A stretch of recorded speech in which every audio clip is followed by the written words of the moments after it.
The carer found her at 6:22 in the morning, folding the wrapper again.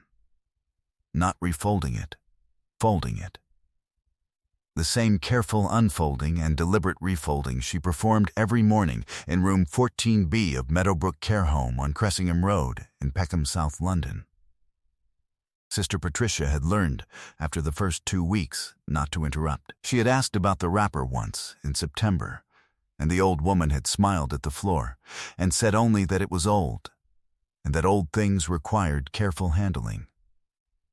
The wrapper was kente-bordered cotton, green and gold on a black ground, old enough that the threads at one fraying end had begun to separate the way fabric does when it has been held too many times across too many years. The woman folded it with a seamstress's precision, corner to corner, edge meeting edge, and set it on the chair by the window with the care of someone placing down something they intend to return to. Then she sat on the edge of the bed with her hands in her lap and looked out at the car park below. She had not spoken to her son in 11 days. Outside, a night bus groaned past on Cressingham Road. It was not yet light. Her name was Nkechi Adeyemi. She was 68 years old and weighed 103 pounds, which was 9 pounds less than she had weighed when Emmanuel drove her to Meadowbrook 14 months ago from the flat in Lewisham in a white rental car that smelled of someone else's air freshener. She had not said anything about the weight. She had cooked her own food for 43 years, in Port Harcourt, and then in Lewisham with Adewale, and then alone in Lewisham after Adewale died 11 years ago, and her body, which had spent 4 decades knowing the difference between palm oil and something that only smelled like it, between fresh crayfish and dried powder, between a pot watched and a pot timed, had registered the substitution clearly and accurately. The nursing home served adequate food. She ate what she was given. She did not complain. She was small, and her hands curved inward at the first knuckle of each finger, not from arthritis, or not only, but from 31 years as a seamstress at Meridian Textiles on Creek Road in Port Harcourt, where she had set tensions and pulled seams through an industrial Singer machine for 8 hours a day, 6 days a week, from the year she was 20 until the year she was 51, when the factory closed, and she and Adewale moved to London to be near Emmanuel, who had a degree from Brunel University and a career in technology, and a wife named Diane, and a life that had become, over the years, its own complete and self-sustaining thing. In the 3rd week of her time at Meadowbrook, she had been sitting by the window with a piece of thread she kept in her coat pocket, and a button that had come loose from her best housecoat, and she reattached it in under 2 minutes using a shank stitch she had learned from a supervisor named Mrs. Effiong at Meridian, who had been sewing since before electricity reached her mother's village. She did not need a thimble. She bit the thread cleanly when she finished, and held up the button to check the tension. The care assistant who came to take her blood pressure stood in the doorway and watched without speaking.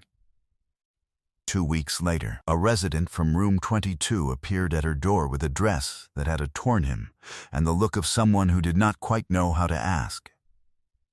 She repaired it in 14 minutes, including a French seam that Millicent, the Jamaican woman in room 17 who had lived at Meadowbrook since 2019, examined afterward with the focused attention she gave to a strong domino play. 3 more repairs followed in the months after that, all referred by Sister Patricia, each one done better than the resident had expected. She charged nothing. Nobody suggested she should. She had brought 4 items to Meadowbrook: a rolling case with her clothes and medication, a photograph in a blue plastic frame, herself and Adewale at the seafront in Brighton in the summer of 1994, she in a yellow dress, he in a dark suit with no tie, both of them squinting into a sun that had been stronger than expected that morning, a tin of Milo that Emmanuel had said the home would not permit, and that Sister Patricia had quietly allowed, because Sister Patricia had been raised by a woman who also kept a tin of Milo and understood exactly what it meant to have it within reach. And the wrapper, kente-bordered cotton, green and gold on black, cut and finished at a market stall in Enugu in January 1979, given to her by her mother on the morning of her engagement to Adewale, with an instruction delivered once and remembered permanently: keep this folded and close. The day you need it, you will know. In 44 years, Nkechi had not needed it in the way her mother meant. She continued to fold it each morning as she had been taught, keeping the borders aligned, the inner fold protected. It was one of the things she still did correctly. On the table beside her bed, the Bible with its broken spine, a small jar of shea butter, half finished, the third since her arrival. A navy blue notebook, smaller than a paperback, in which she had written, in blue pen, the date and duration of every phone call Emmanuel made, and one sentence summarizing what he had said. The most recent entry, February 4. 14 minutes. He is busy. His voice was tired. She had begun the notebook in the month the calls dropped from weekly to every 12 days. She had not told Emmanuel she was keeping it. She did not know precisely why she kept it, except that she had spent 31 years at a job where precision was the difference between a scene that held and one that did not. And precision was a habit that did not require an audience to have value. Emmanuel Adeyemi was 44 years old and lived in the Beaches neighborhood of Toronto with Diane and their 2 children. He was not a cruel man. She had never thought of him as cruel. He had made a practical decision under financial pressure and had explained it to himself in the only language that made the decision survivable. Your mother will be better cared for. She will have medical staff nearby. She will have activity and company. You cannot provide what they can provide. He had said this once to Nkechi in the car on the way to Meadowbrook, and she had looked at the road ahead and said that she understood.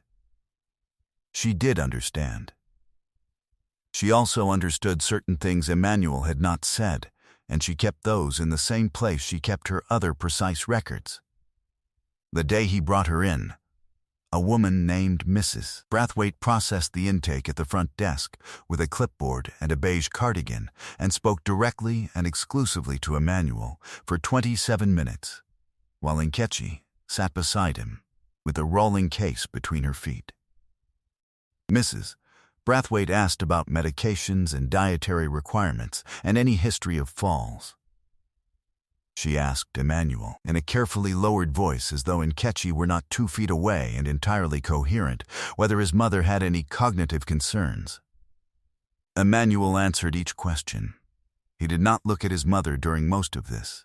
He looked at the form. The payment arrangement was $1,260 per month to Meadowbrook, with a personal allowance of $80 transferred to Nkechi on the first of each month. Emmanuel had set up the bank transfer the evening before his flight. He left at 4:17 in the afternoon. His flight to Toronto departed at 9:50. For the first 3 months, he called every Sunday. 14 minutes was the average, which she had verified in the notebook. By the 4th month, the calls moved to every 12 days. By the 7th month, they came once a month, sometimes twice, and twice in that period they did not come at all. She noted the absences. February 16, no call. March 2, no call. In April, on a Sunday when he had not called, she tried him and reached his voicemail. She called again Monday. On Thursday, she called a 3rd time and left a message. "It is your mother, I am well. Call when you are able." He called that Saturday for 9 minutes.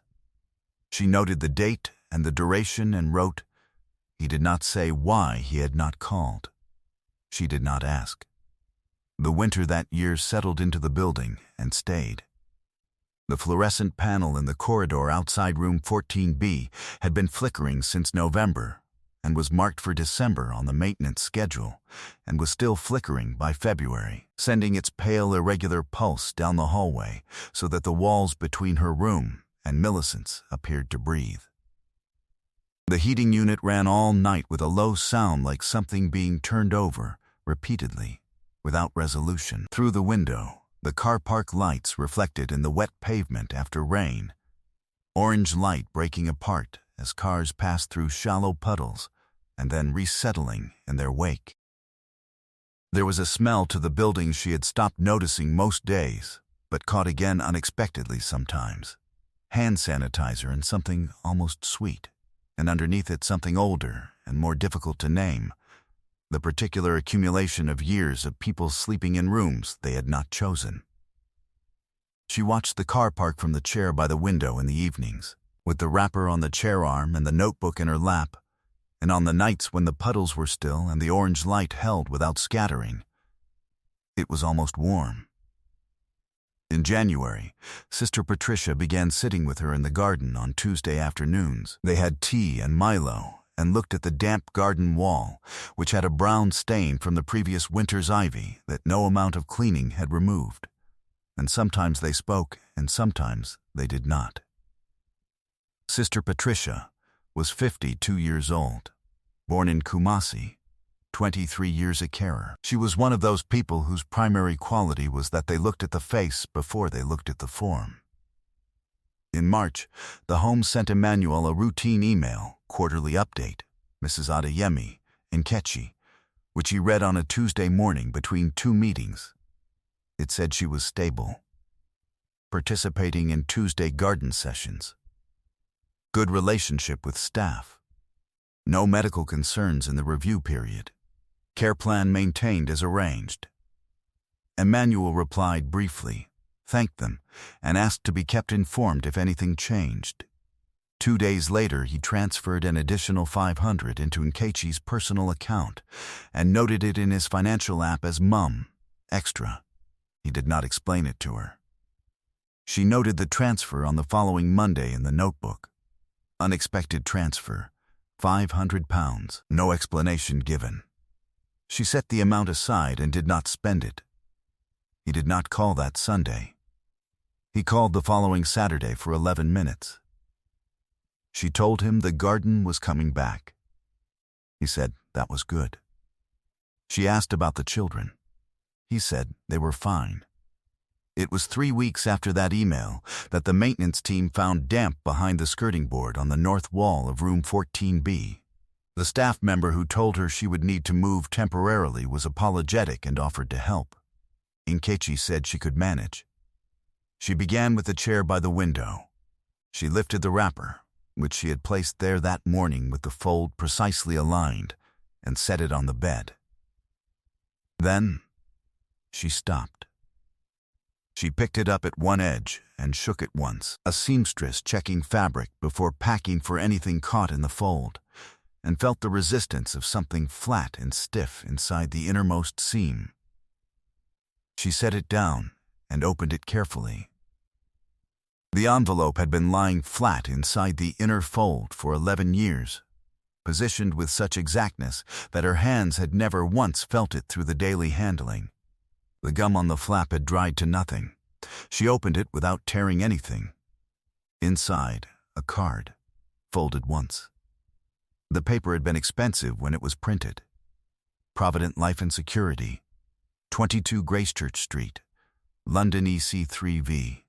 And inside, in Adewala's handwriting, she knew it immediately, the way you know handwriting you have lived beside for 37 years. 3 lines. Policy. No. PL's 1987-04461. In your name. The rest is in the Bible.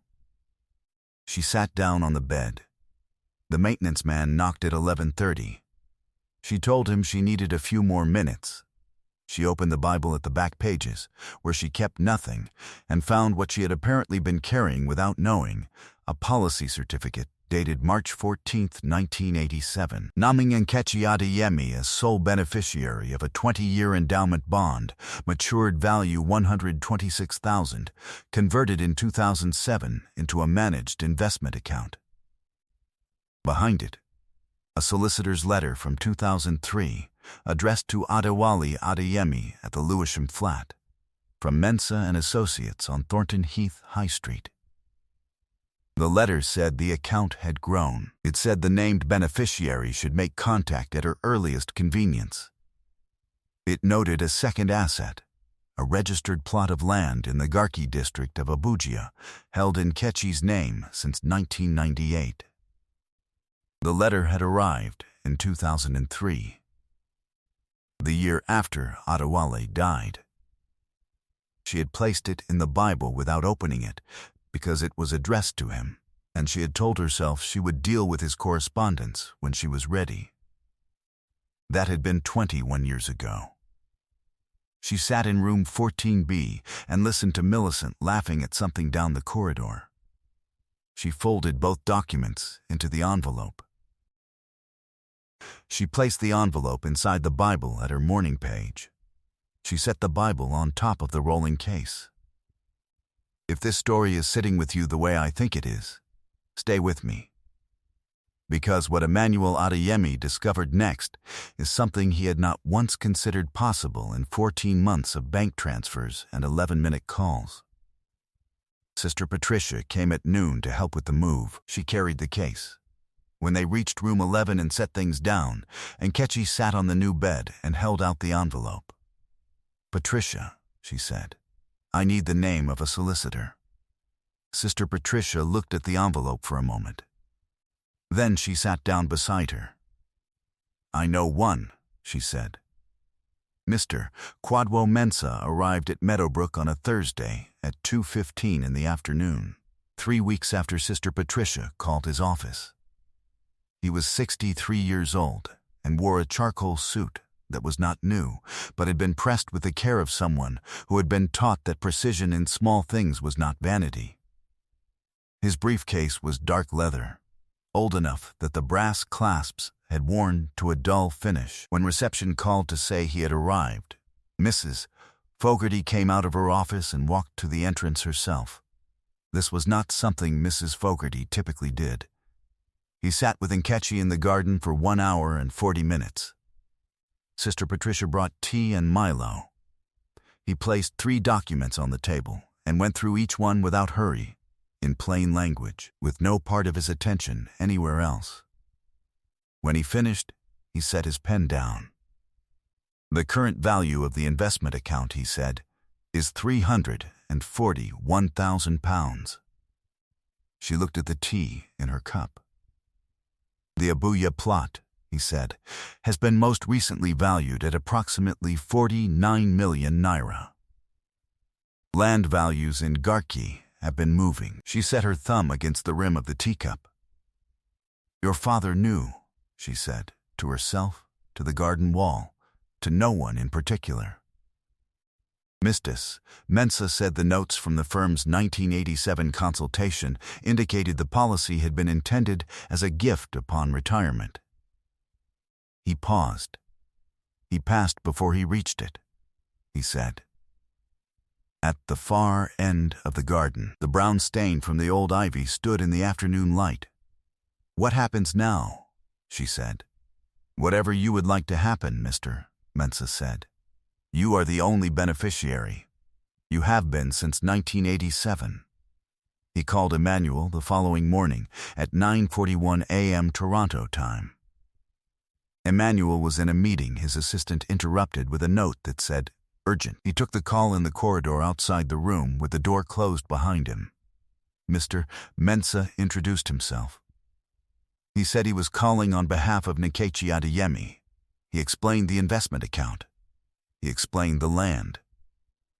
He said his firm had been attempting to locate Nkechi as the named beneficiary of both assets since 2003, and had located her this month through Meadowbrook Care Home. He said she was in excellent health and full possession of her faculties, and had given him clear instructions.